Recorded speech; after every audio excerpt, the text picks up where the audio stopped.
kuzamuka akubita umutwe gutagusandara kuko imodoka nayo yari ifite umuvuduko itimukandagira akaguru nako kahita kameneka yagikati kone nyine yahise akora n'icyo kimodoka kubera ko atarebaga ikibi gituruka imbere kubera ikorosi ni rirerire yari bituruka imbere yakasi ikorosi ahita asangamo n'imodoka iri kuzamuka ibiramukandagiye ubundi we yaturutse hariya haraguru yabuze feri rero agisambagurika ya modoka yahise isubira iruguru aho yarari iramuhonyanga iramurangiza yangiritse akaguru kacitsemo n'umutwe wabaye nk'uwaturitse kuko bari kuva amaraso menshi mu mutwe niyo maraso uri kureba hano yatembye. N'indi mpanuka ibaye none ahangaha, iyi mpanuka iteye agahinda, iyi mpanuka irababaje, iyi mpanuka ipfiriyemo abantu babiri, iyi mpanuka ikomerekeramo abantu batanu, iyi mpanuka yashenguye imitima ya benshi, iyi mpanuka yarishije abanyarwanda benshi cyane, iyi mpanuka yatumye bamwe bava mu byabo barashungamiriza, dore ko iyi mpanuka yarijije benshi. Ishami rishinzwe impanuka zo mu muhanda traffic police ubwo bahageraga nabo babanje bararira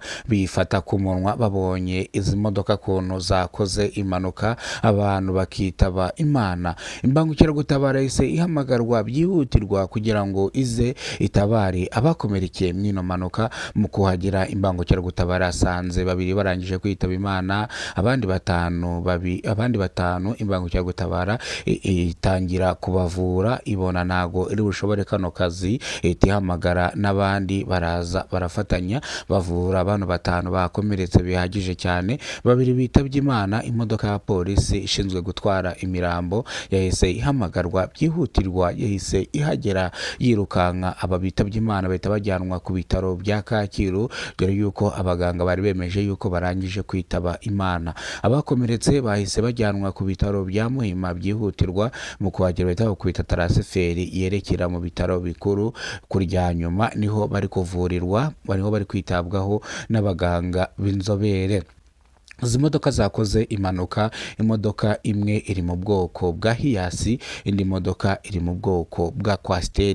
Izi modoka zije kugonganira nk'ahazwi ku Kinamba umanutse kwa Gakire, ubwo imodoka yazamukaga ijya ku Gisozi ica ku Rwibutso izamuka kuri Cafe, n'indi modoka yavaga kuri Cafe imanuka ku Rwibutso yerekera ku Kinamba. Bije gukora impanuka mw'uyu muhanda ugana mu Gakinjiro nk'ahazwi kwa Gakire, niho bije gukorera impanuka idasanzwe. Iyi mpanuka yashenguye imitima ya benshi, iyi mpanuka yarijije abanyarwanda benshi cyane. Iyi mpanuka yabaye bitunguranye nk'uko abaturage batanze amakuru, bavuga yuko iyi mpanuka ishobora kuba yatewe n'uburangare bw'aba bashoferi bombi, cyane cyane abaturage bavuze ko aya makwasiteri ariyo akunze gukora impanuka mw'iyi minsi, kubera ko ngo bahangaje abakozi bashya, bityo rero bigatuma batwarana amaraso ya gisore, bigatuma babasha gukora impanuka. Byagenze gute kugira ngo iyi mpanuka ubundi ibe?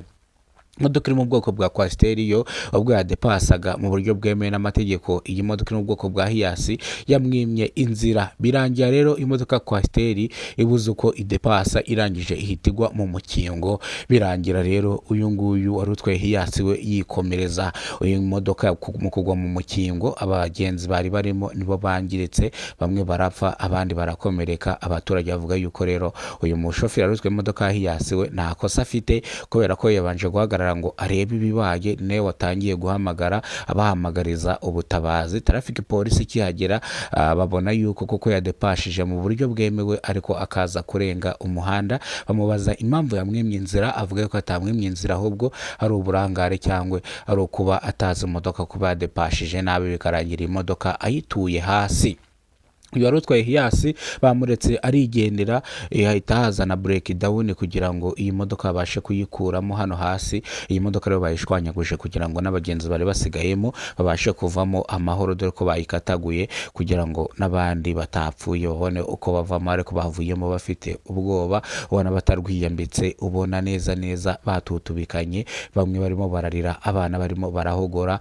Iyi mpanuka rero yashenguye imitima ya benshi, hamwe na traffic police yahageze ikarira. Ambulance abaganga bahageze bifata ku munwa mu gihe barimo bavura abakomeretse. Abatakomeretse bihagije cyane bo bahawe utubande, bahabwa ubutabazi bw'ibanze, bakomeza aho bari bagiye nk'uko bisanzwe. Ariko bamwe mu baturage babonye izi mpanuka bavuga ko umushoferi wari utwaye imodoka ya Coaster wese unitaba Imana ariwe uri mu makosa, bityo rero kandi ni nawe ubanje gupfa, vora yamukanze paka apfuye. Buravura nimbi vora buriya iragukanda pako hashije ubuzima. Vura rero niyo yamwiciye kuri uno munsi y'impanuka habaye mu masaha ashira saa 8 z'umugoroba. Hari mu masaha hari ku matariki ashira hari ku itariki zisanga 21 zari z'ukwezi kwa gatandatu nibwo iyi mpanuka yabaye mu buryo butunguranye. Iyi mpanuka rero mu kuba kwayo yabaye ku burangare bw'abashoferi bombi. Reka amakuru yacu tuyasubikire hano, amakuru nakagaruka n'imbere bwo bwa mbere ugeze kuno muyoboro wa Kidasamara TV Rwanda. Ibuka gukora subscribe, ufungura inzogera kugira ngo uzajye umenya byinshi dukora umunsi ku munsi, amakuru dukora umunsi ku munsi, kandi ikindi ibyo tugezeho niwe tubikesha, nibyo twenda kugeraho niwe tubikesha. Banyita Kidasamara urw'inkorogoto bakora rugakonkoma. Dukurikirane amakuru aca kwino sheni ya buri munsi.